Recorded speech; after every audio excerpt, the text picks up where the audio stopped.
Hey, thanks for joining me. I, not too long ago, finally got my hands on a copy of Ghost #1. And the only reason I was ever interested in it is because I'm a huge fan of Adam Hughes. I've talked about how he's one of those artists that I was aware of for a long time. And I didn't like his early work when I first started recognizing his name. I mean, I'd see his art around when I was much younger, when he was first kind of getting onto the comics scene world. And I could recognize the art style, but I didn't know his name. And then eventually I found out what his name was, but I didn't like his artwork. And then his artwork started evolving, and then he very quickly became one of my favorite artists of all time. And this is some of his earlier work, and I have a little bit more of I don't know, an appreciation for understanding how good his art was this is some of his older stuff. Even if when I first was kind of introduced to Adam Hughes, maybe I didn't like it. I would say it's not as good as his stuff that came some years later, but I appreciate it a lot more now. I can just see the value in what he does. I have a hard time kind of coming up with an explanation of what it is or how I can describe it or define how his art has changed to go from something that wasn't my favorite to something that's my absolute favorite. I don't know. Some parts of it were a little bit rounder and softer, and he developed a little bit more of a hard edge in places. It's really kind of not a very accurate way to describe what it is I like about it, but who cares? The point is, I got Ghost #1, and I appreciated the art a lot more than I thought. And I also liked the story a lot more than I thought that I would. Though I have to say, I don't know that I would like the book as much if I wasn't really into the artist. I mean, being a guy who draws comics on my own, the first thing I'm attracted to in a comic book is good artwork that appeals to me personally, and that's variable, and everyone's got different tastes. But if this book and this story, even though I found it reasonably entertaining, much more so than I thought that I would, if it's a lesser artist, I don't know how much I'm going to enjoy it. So Ghost #1 was fun. So then I was able to just recently get my hands on Ghost #2 and actually #3. So we're going to look at, I'm trying to decide if I want to do both issues together in one video or separate. And we'll see how issue 2 goes, what kind of a time frame we're on. Maybe we'll split it up. But the first issue, was not exactly an introduction to the character, because as I understand it, there was a Ghost special, like a one-off that Adam Hughes drew. And I also am really close, I think, to getting my hands on that thing that introduced the character, her powers, her abilities, her backstory. And then this is the regular series.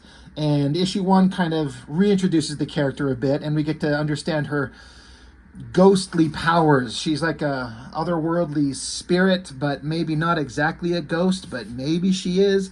She can turn herself invisible and intangible, can float around, basically fly around like a floating ghost. I don't know how else to put it.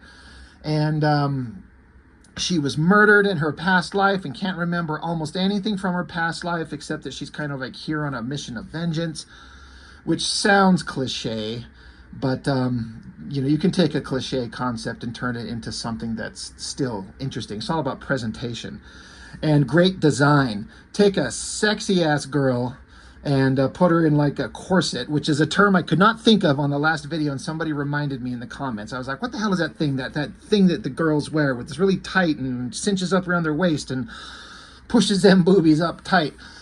Corset. She got a corset and spandex, but then a big white flowing drapery kind of hood cloak, and then 2 big 45 caliber handguns. That's a great visual. So yeah, we were introduced to her and seeing some of the things that she could do. She has this ability to jump spaces, basically move instantaneously from the perceptions of everyone else. But to her, this instantaneous jumping, her perception is that she leaps into this other dimension of it's like hell, these demon monsters and sludge and blood and guts and horror, and she has to crawl her way out of it, and it's horrifying. But when she comes out, like fractions of a millisecond have passed as she's moved from one space to another. So it's a quite the advantage in terms of like being able to have like a superhuman move, even though she's already a ghost anyway. But it's a horrifyingly scary thing to her. So we were introduced to all those things. And when she did that in the last book, if I remember correctly, it's been a couple weeks since I reviewed that book, the portal from which she emerged, it looked like a demon monster emerged behind her. So something creepy was happening, which leads us into this story. The writer is Eric Luke, and I don't know if this Eric Luke created the ghost character, because I'm looking at the copyright here. It says the ghost character and King Tiger are all trademarks of Dark Horse Comics. So I don't know if this Eric Luke brought this character into existence or if it already existed. I don't think it did. But there's also a big kind of the through line I'm catching from these stories is kind of a focus on the elements of human society and male-female interactions, of how the instances where women can be and have been really hyper oppressed by disgusting slimeball men. I don't know. That's a subject that's certainly worthy of exploration, but sometimes I wish that it would, at least so far in these comics, it would give some kind of indication that not every man is a scumball and not every woman is perfect. But you know, there's nuance to every conversation, but it's exploring some, you know, troubling things that do happen in the world, and you know, it's fair to bring it to light. That being said, hot babe, like been out on a date with this guy. He's fumbling with his keys to get into an apartment. She's got flowers, she's got wine, she looks like she's a little tipsy, a little frisky. Good times. Adam Hughes, I've got to give it to him. Like, it's this Art Deco kind of backgrounds, looks very much like Batman the Animated Series, which is all I can kind of tell with like the blimps in the background, the building shapes. I don't know. I'm sorry, I can't remember what year it was. Batman the Animated Series by you know, Bruce Timm and you know, those guys that brought that animated series that had a very similar art style. So this looks very similar to that, but Adam Hughes can draw that style really well, and it's appropriately detailed where everything is there. The bottle looks exactly correct. She's got her finger in the opening of it. I mean, I do that with beer bottles. Like, you just stick your finger in the opening and just kind of let it dangle there. She's got a ring on her finger, got a bracelet on. The flowers are all there. Her shoes are properly detailed. Like, it's all the detail is there. He doesn't skip a beat, but he doesn't over-render it to make it cluttered and complicated. It's clean and clear enough to be able to tell what you're looking at. And his compositions are great. There's a few instances where I felt like the storytelling wasn't as clear as it could be. There was a few places where I kind of got a little stuck. But this is 95 when this was coming out. So, I mean, I was, you know, 18 in 1995, and I'm 47 now. So, you know, Adam Hughes was younger and developing his skills. But those two are going in to be by themselves. And I guess the basic story premise is that there's this creepy guy who used to be with this girl, and now he's not. And just to be a creep, he gets his revenge on her by watching through the window, by creeping on him. Great backgrounds, great details on everything. But he's a creeper guy watching these two fuck. I'm trying to figure out what it is this girl's got in her hand there. It's like a TV remote. I mean, I don't understand what she's supposed to be holding. I'll bring it up closer. Like, what's in her hand? I don't know. I guess it doesn't matter. But anyway, creepy guy's looking, but then this ghostly shape appears. And it's a really interesting way of rendering him in just full color, rather than having like a black outline. And so it took me a minute reading this to be like, oh wait, right, this is probably that demon creature that escaped from that portal of hell from the previous book. He comes along and grabs onto this guy's head and like distorts it, twists it, and he screams as if he like, you think he like ripped his skull off, exploding his brains. But then the guy's just sitting here, but the indication is that he's now possessed. This human dude that was watching is now possessed by evil demon colored guy. And now it's like he says, I am reborn. I'm more than I was. I'm pure now. I can do anything. So he leaps up to the window, busts into the window, and the girl recognizes the guy. She's, oh my God, Frank, what? And the dude is like, he recognizes that this has been creeping and following them, but following them is one time. Now breaking into their house is too much. But the guy, he says, some there be shadows kiss, such have but a shadow's bliss. He makes this quote and then holds up this shattered piece of glass to her eye.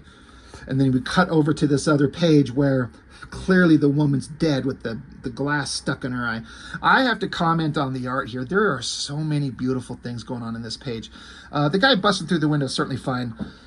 I don't know, call me a simple man. I always appreciate a good, well-drawn nude female form.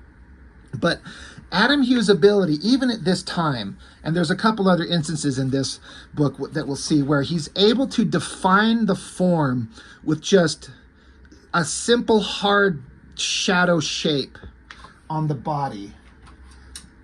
And it's like her arm, like it just comes down, it's bent at the elbow, coming up across her chest and the other way. And you don't see her other arm.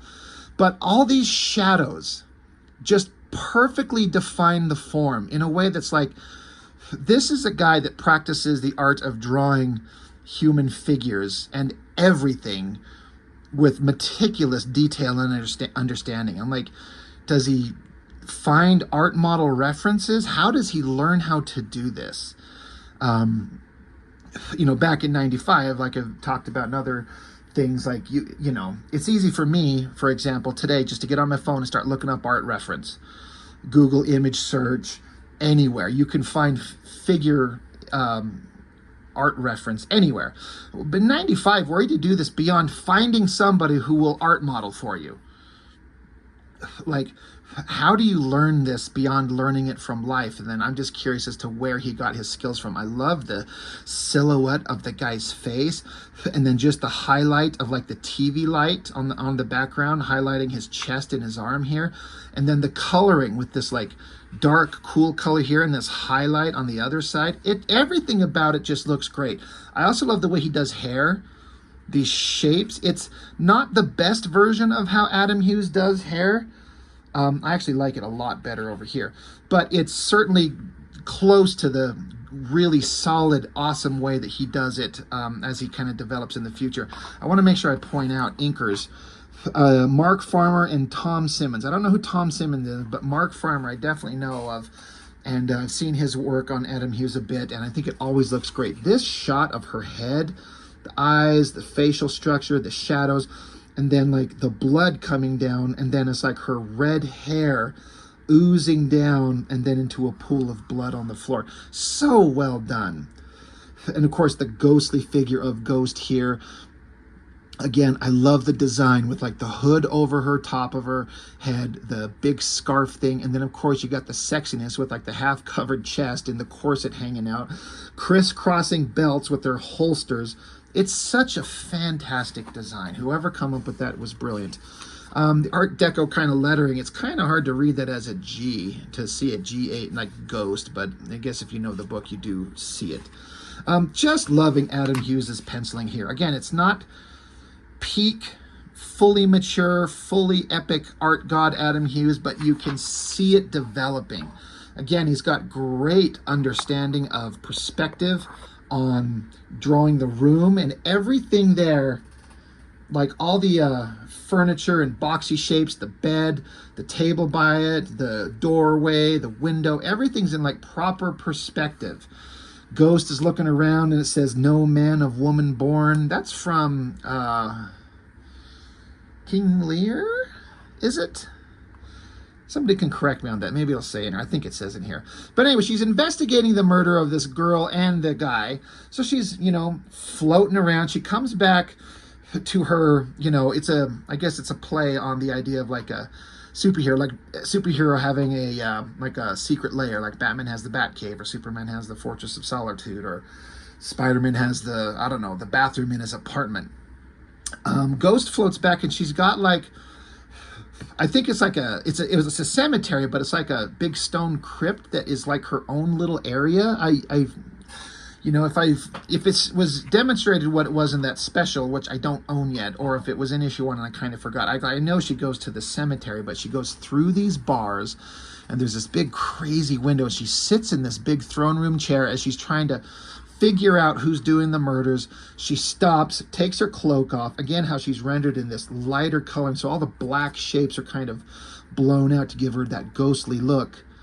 But now it continues saying coward or brave, which I think is a continuation of this phrase. No man of woman born, coward or brave.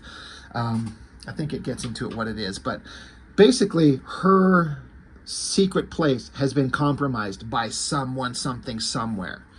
So she's pissed. I've actually never read the Alien Superman crossover. It's kind of ridiculous in concept because I don't care how scary and dangerous the xenomorphs are. They cannot hurt Superman, but they would have to either power up the aliens or depower Superman to make it any kind of a threat. I have no idea what happens in that comic, but it'd actually be interesting to find it and see. So now we cut over to a different character's perspective. If we see on the cover, you got some kind of like ninja Bruce Lee looking, sword carrying, bow and arrow carrying warrior. King Tiger, I believe is his name. Again, I don't know if this is a character that's been introduced anywhere else. I've never heard of him before. But he shows up, he can sense things, he's got a ability to detect things, he's tracking down, it says there he's come to do battle, but he can't find the enemy. And then more story going along as Ghost. I love the way that Adam Hughes depicts her floating through the air with this cloak, with these just like loose billowing flaps of her cape as she's floating through the air. It's like, it reads to me as like, the majority of her body kind of, dissipates until it's just like her head and arms, and she's just floating through the air, but she's also invisible. So it's a really creepy, interesting visual. This would make for a really good movie. But in her trying to track down the bad guy, the creepy monster of the story, of course, it takes her to a strip club because that type of shit happens. And it's interesting in the story because it's talking about how women should not have to be going to strip clubs. It's degrading to them. Men are disgusting to go to strip clubs. It says here, I know this woman is making money with her body probably because a lot of other options ran out. I can't stop myself imagining the little girl that grew up to find herself here at this moment, writhing to feel the dark places inside of all these strangers. So it's like, it's saying how strip clubs and sex work is bad, yet we're going to definitely throw it on display in our comic and have a big spread leg woman kicking up her, her leg there, with an artist who can draw really hot girls. It's kind of a funny, like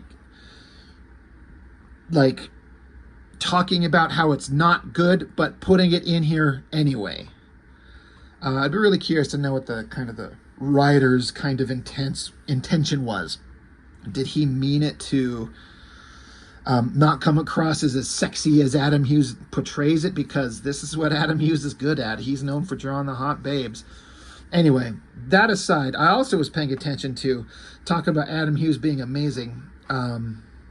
Every one of these faces of these dudes is like a unique, specific, non-generic looking face. It looks like everyone's like a unique human being with different sized noses and haircuts and teeth and body shapes and face shapes. I wonder if some of these are based on people that he knows.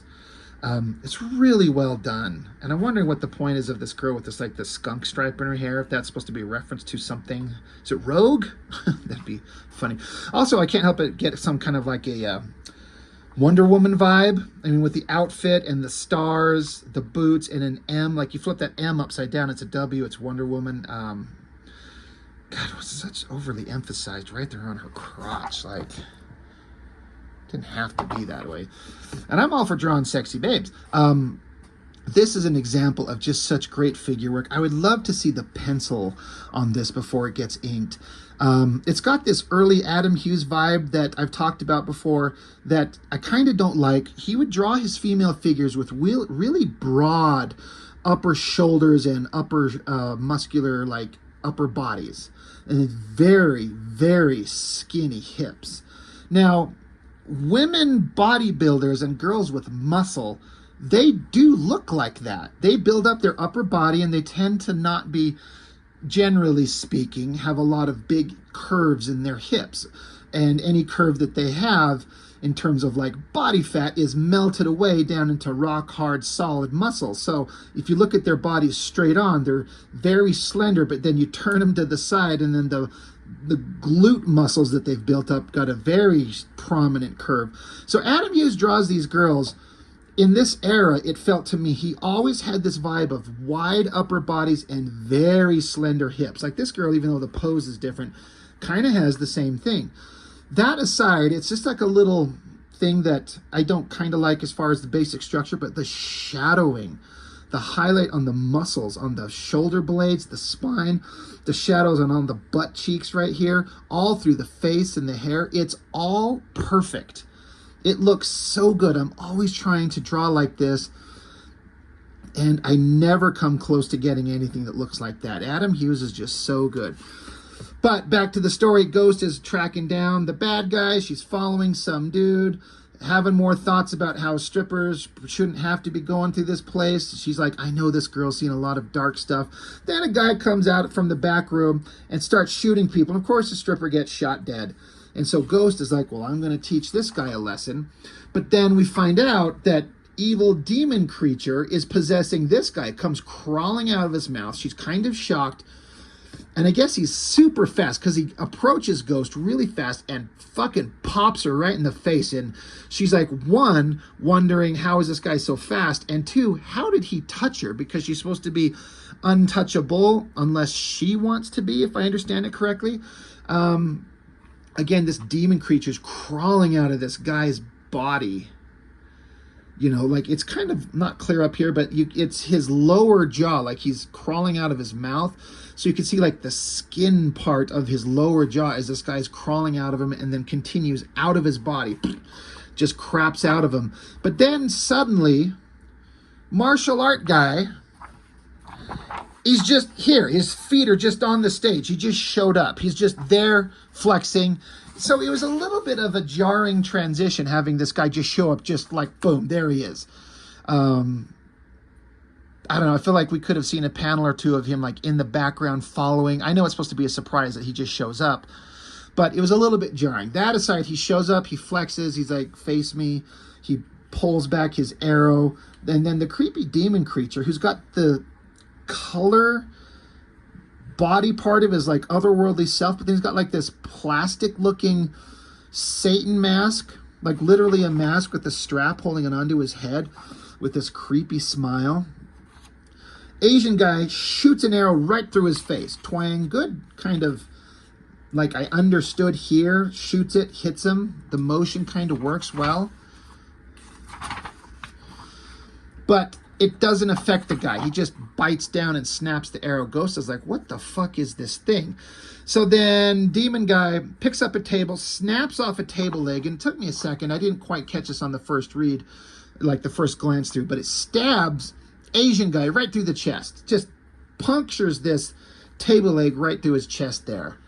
So he shows up, gets one arrow off, and boom, this guy's on him, stabs him. So for all his bravado and showing up to kick ass and take names, like he gets one arrow off and then he's stabbed and he's down. Demon guy's picking him up, but then Ghost, this is where some of the storytelling wasn't quite clear. It's just suddenly the guy's being lifted up and you can't exactly see at first glance. It takes like maybe 1 second to stare at it and be like, what's going on? Oh, Ghost got up.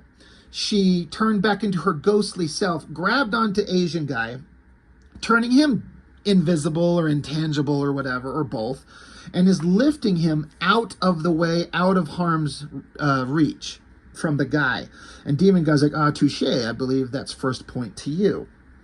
And she's like, I was right, he is playing a game. She's been talking about how this guy's just playing some kind of messed up game. So Ghost is getting Asian guy out of there and now flying across the city with him to get to someplace. He says his name is King Tiger, and she's like, give me a break. Well, I guess she thinks his name's kind of silly. So there he is, stabbed right through the guts. I guess it wouldn't necessarily kill you immediately.